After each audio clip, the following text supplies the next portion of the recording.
พี่น้องมาต่อกัน EP ที่2ในตอนนี้กลับเข้ามา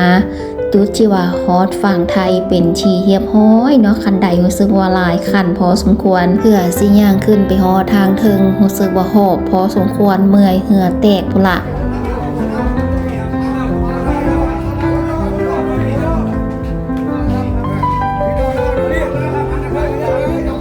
สำหรับพี่น้องทางฝั่งลาวไอ้บ่าวตำรวจเพิ่นก็สิให้มาทางเบื้องขวาอย่างเดียวและคอยกับสาวนางในตอนนี้หมู่คอยเนาะพวกคอยได้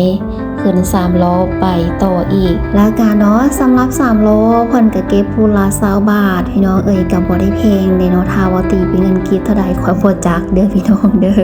หมู่คอยเพิ่นก็ว่าผมกูยุงกูแปลงก่อนเด้อเพิ่นว่าและก็ตอนนี้ฮอตจุดกันแล้วเด้อดอกไฟก็หลายเนาะพี่น้องเฮาบ้านนอกเข้าในเมืองบ่เคยเห็นดอกไฟ พักเสียงไปนำก็เพิ่นว่ากระท้วงไปนำดอกไฟหลายดีเพิ่นว่า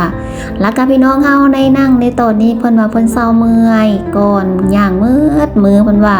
มาเศร้าเมื่อยซะก่อนจึงย่างโตแล้วก็กลับเข้ามาในงานพี่น้องรู้สึกว่าคนได้จะแข่งไปคนหลาย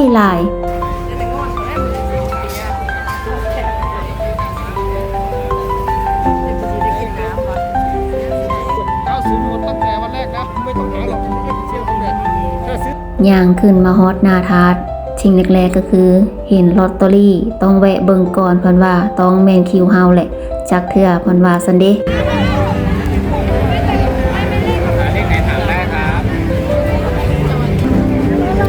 ซุมเจ้าเบิ่งแม่คนนะคนห